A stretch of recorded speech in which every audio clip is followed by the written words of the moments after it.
Your Honor, I believe the evidence will show today that that the only charge and that the overwhelming evidence in this case will reveal that the proper charge in this case is voluntary manslaughter under 290303. No person while under the influence of sudden passion or in a sudden fit of rage, either of which is brought on by serious provocation occasioned by the victim, that is reasonably sufficient to incite the person into using deadly force, shall knowingly cause the death of another. Your Honor, I know it's difficult at times that our legal system doesn't give sometimes law enforcement enough time to fully explore exculpatory evidence and mitigation evidence. And it's unfair both to victims, families, and friends that the legal system begins immediately with the judicial process not giving them time to grieve. However, as this court's aware, we don't necessarily do what's popular, we have to do what's right. And I think the court's aware that our state clearly, expressly recognizes different kind of killings.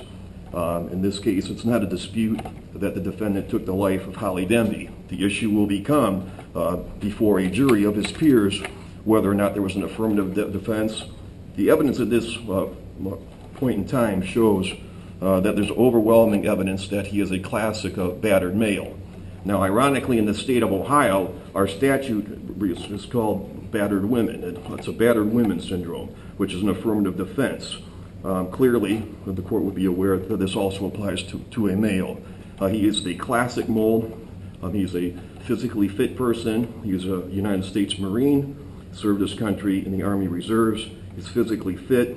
And what we have to acknowledge, Your Honor, even though it's upsetting, I understand maybe to the public or the victims or the friends of the decedent, is that there's overwhelming evidence, evidence that has come to me even since Saturday about the dark side of the victim in this case, about the physical abuse. I may. The hearing is to determine probable cause. There's not a place for affirmative defenses. That's for his trial at the county, not here. So I would ask that any mention of affirmative defense in questioning or in his line here be strict, because this is the proper venue for that. I agree. An affirmative defense would be raised at the trial level and not at a preliminary hearing.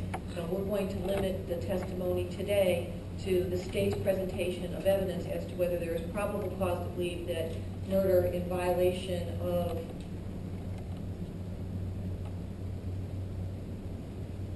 (2903.02a) has been committed. And if they meet that burden of proof, the case will be transferred to the Court of Common Pleas for presentation to a grand jury. If they don't, I'll determine what I'll do at that point. But for right now, we're not going to deal with affirmative defenses. I understand that, Your Honor, and I would stipulate that this is neither the time nor place. However, if the evidence today shows that there's probable cause that 290306 was violated, voluntary manslaughter, which specifically takes into account the conduct of the victim, then it's absolutely relevant. And I believe what the evidence will show, and I believe Detective Barker will admit on the stand on cross-examination, is that there were several key witnesses in this matter that have exculpatory evidence for the defendant and mitigation evidence that have not been interviewed. So I believe the court will not be in a position to consider anything other than the voluntary manslaughter statute. So that is not an affirmative defense. There's two issues here. Is if the defendant is a... I would again object that the scope of this hearing is limited to probable cause and the charge. The probable cause for this charge to be bound over, and if it was the defendant